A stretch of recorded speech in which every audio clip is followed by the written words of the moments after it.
पश्चिम बंगाल की राजनीति में एक बार फिर ऐतिहासिक बदलाव आया है। बदलाव का अंदाज ठीक वैसा ही है जैसा पहले होता रहा है। इस साल हुए विधानसभा चुनाव में भाजपा की जीत और शुवेंदु अधिकारी के मुख्यमंत्री बनने के बाद तृणमूल कांग्रेस में अंदरूनी अस्थिरता साफ दिख रही है।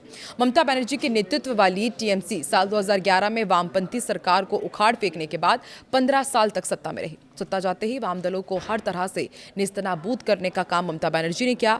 अब वाम दलों वाले संकट का सामना उन्हें खुद करना पड़ रहा है। नमस्कार, मैं हूं आकांक्षा और आप देख रहे हैं न्यूज़ 18 का डिजिटल प्लेटफॉर्म। टीएमसी के नेता कार्यकर्ता धड़ाधड़ साथ छोड़ रहे हैं। जाहिर तौर पर उनकी मंशा भाजपा से सटने की है। यह अलग बात है कि भाजपा ने अभी तक उनके लिए अपने दरवाजे खोले नहीं हैं। टीएमसी की हालत तो ऐसी हो गई है कि उम्मीदवार टिकट मिलने के बावजूद मैदान छोड़कर भाग रहे हैं। पार्टी में भगदड़ मची हुई है। फाल्ता में मतदान के कुछ ही घंटे पहले टीएमसी उम्मीदवार जहांगीर मैदान छोड़कर भाग गए थे। टीएमसी के नेताओं समर्थकों का धैर्य भी इस हालत में अब जवाब देने लगा है। आलम यह है कि नंदीग्राम के उपचुनाव में टीएमसी को एक अदद उम्मीदवार के लाले पड़ गए हैं। अभी तक ममता बनर्जी अपने उम्मीदवार तय नहीं कर पा रही हैं। कोई कैंडिडेट बनने के लिए तैयार ही नहीं हो रहा है। वहीं ममता ने उनके चुनाव एजेंट रहे सूफियान को उम्मीदवार बनाना चाहा, लेकिन उसने भी भाजपा का मुकाबला करने से मना कर दिया। नंदीग्राम बंगाल की राजनीति का सबसे संवेदनशील क्षेत्र रहा है। साल 2007 के भूमि अधिग्रहण आंदोलन से लेकर साल 2021 और 2026 चुनाव तक यहां की घटनाएं राज्य की सत्ता बदलने वाली साबित हुई हैं। हालिया विधानसभा चुनाव के बाद टीएमसी को यहां उम्मीदवार ढूंढने में भारी दिक्कत आ रही है। नंदीग्राम ही वो क्षेत्र है जहां पहली बार ममता बनर्जी को भाजपा के शुवेंदु अधिकारी ने परास्त किया था।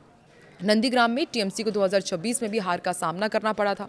शुवेंदु अधिकारी तीसरी बार नंदीग्राम से जीते हैं। भवानीपुर से भी उन्होंने ममता को हराकर जीत हासिल की। शुवेंदु अधिकारी के इस्तीफे से नंदीग्राम सीट खाली हुई है। आपको याद ही होगा, साल 2026 में यानी हाल ही में शुवेंदु अधिकारी ने नंदीग्राम से इस्तीफा दिया है। वे ममता के गढ़ भवानीपुर सीट का ही प्रतिनिधित्व करेंगे। शुवेंदु अधिकारी का इस्तीफा सिर्फ औपचारिक नहीं बल्कि प्रतीकात्मक भी है।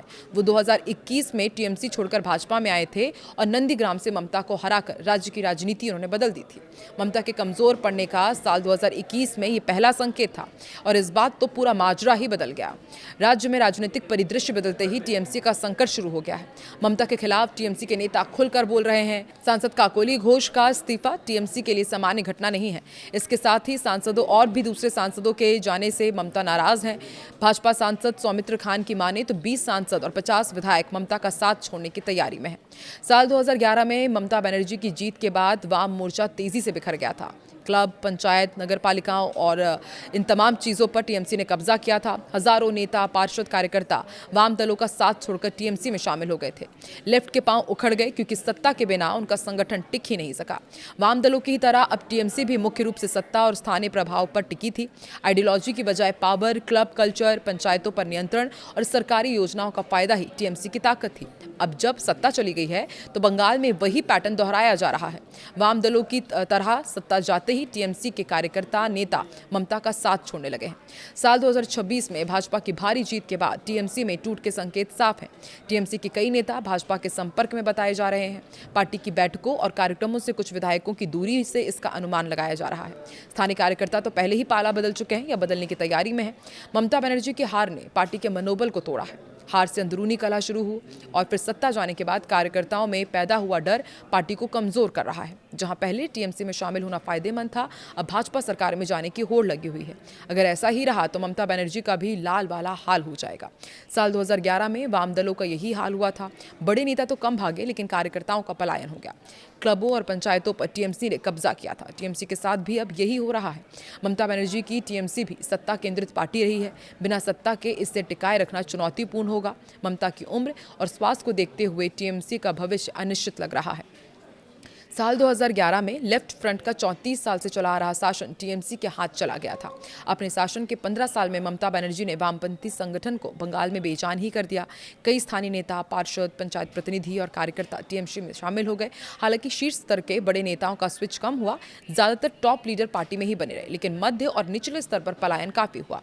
गौतम देव वाम मोर्चा सरकार में मंत्री रहे। 2011 में हार के बाद वो टीएमसी में चले गए। बाद में वो सिलीगुड़ी के मेयर बने। उत्तर बंगाल में वो अब टीएमसी का प्रमुख चेहरा बने। साल 2021 में डायमंड हार्बर में सीपीएम से लोकसभा का प्रत्याशी रहे।